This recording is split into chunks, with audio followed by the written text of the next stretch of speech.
So to drill down a little bit more specifically, were there things that stick out to you about Braid and maybe about The Witness as well that were more on the accidental side that you had to then go back and understand, or like Yeah. how much of your experience with those earlier titles was deliberate versus accidental? Because when you're looking at Braid, for example, like it opens up and you're stomping on enemies like similar to Mario or whatever, and then it's almost like I took that as a very deliberate, like, oh, isn't this a simple game? Haha, you have no idea what you're in for. Like that kind of like almost a little I don't want to say tease or taunt, but it was sort of like a tongue in cheek little notice to the player if they were paying attention in that respect. So what would you say to that sort of question of how much of it was deliberate versus how much of it was something you had to figure out after the fact? Yeah.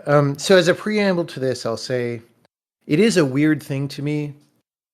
I have noticed that sometimes developers don't understand why their thing was good, like at all, right?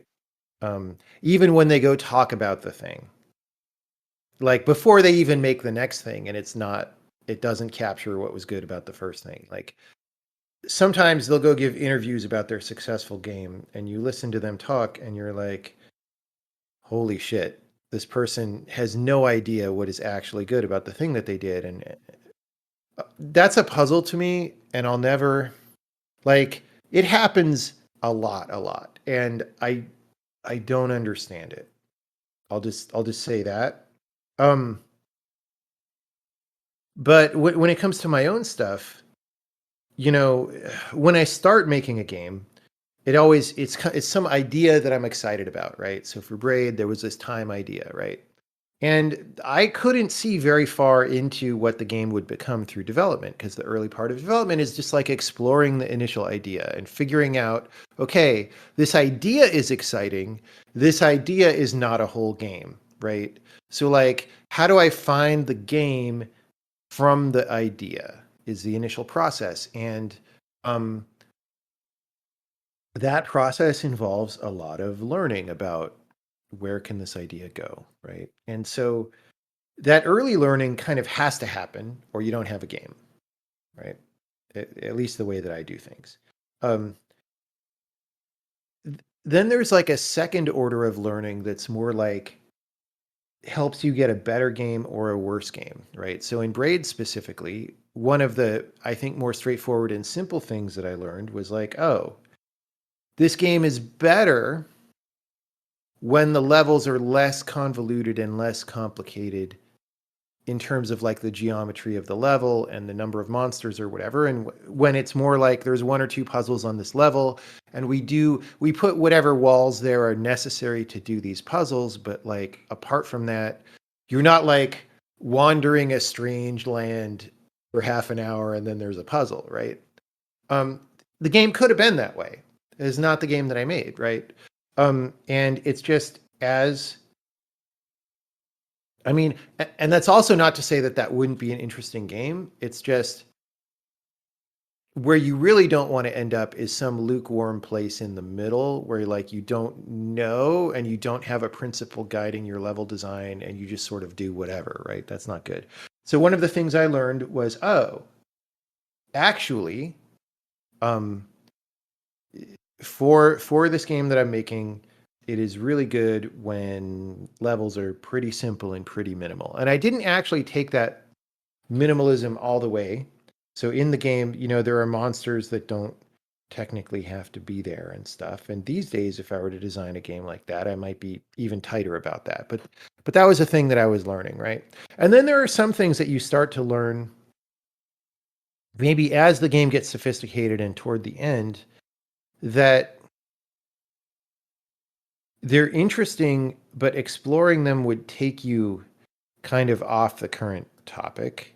And it's sort of a thing maybe for a different game or a different time. And those are great because they mean you still have a career as a game developer and you're not out of ideas, right? Because I don't like to make the same thing over and over. Like I didn't okay, after Braid, the single most financially uh successful thing I could have done would have been to make Braid 2. And I did not do that, right? And same after The Witness. almost every game developer would have gone and made The Witness 2. I didn't do that, right? And it's because I put all my best ideas about the thing into the one. So if I go do a second one, it would be even worse for me than for a lot of games. A lot of times when people make sequels, it feels kind of warmed over and like not as fresh and original as the first one and all this stuff. Um, but for the stuff I do, it's especially that way because part of the whole point was to explore new ideas. And if I don't have an equal or more number of new ideas for the sequel, then what is the sequel, right? And so with both Braid and The Witness, there was no, you know, it just, there was, I did what I meant to do in the first game, right? With the new puzzle game, that might not actually be true. But with those games, it was true.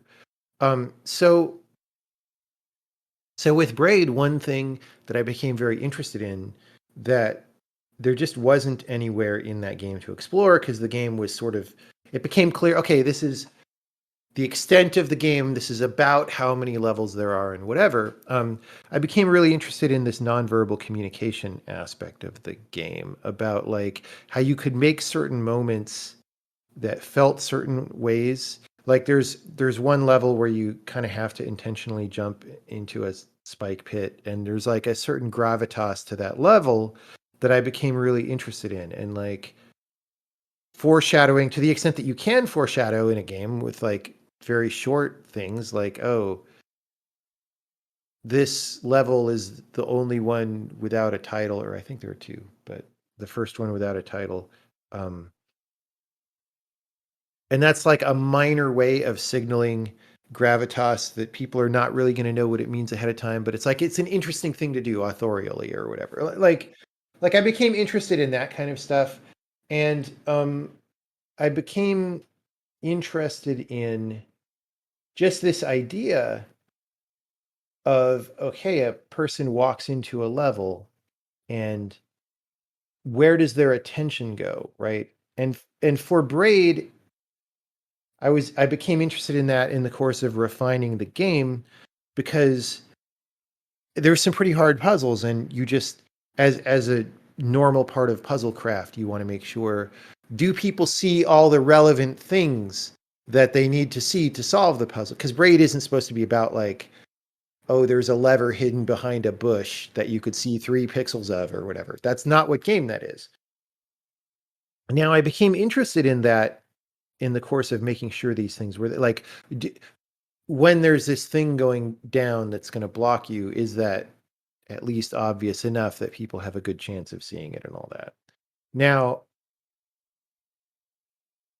when it came to The Witness, then that became the start of a different exploration. Both of those things became different, but dovetailing explorations. So the first thing, the thing about the gravitas and all this became like, what is the depth and complexity of things that we can communicate in a nonverbal way, right?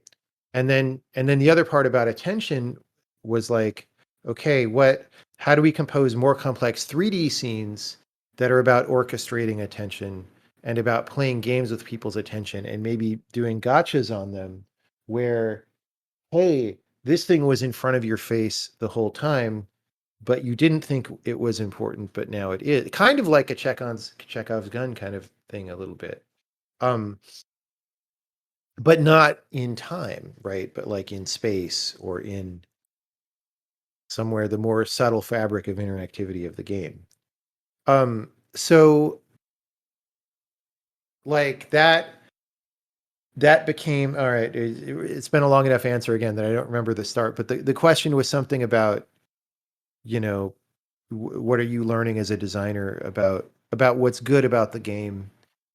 Yeah, and so those are very concrete examples. And then from The Witness, right? So one of the focuses on in The Witness was um, nonverbal communication that I got interested in from Braid, and then another part of The Witness was we want to make sure that we do a thorough exploration of the space of all the kinds of puzzles that we could have in this medium that of what the game is doing. And so we'll have all these areas and they'll have different topics. And then after you've played the game, those topics sort of form together in your mind to be like the structure of the game that you played, the idea, what is in your head about the ideas of this game. And then in the new game, it's like, okay, so how big and gnarly and complex can we make that thing? And so there's usually a place to go after your previous game. If you learn from it, there's usually a place you can go for the next game, hopefully. Otherwise, you're out of ideas Yeah. and you have nothing to do.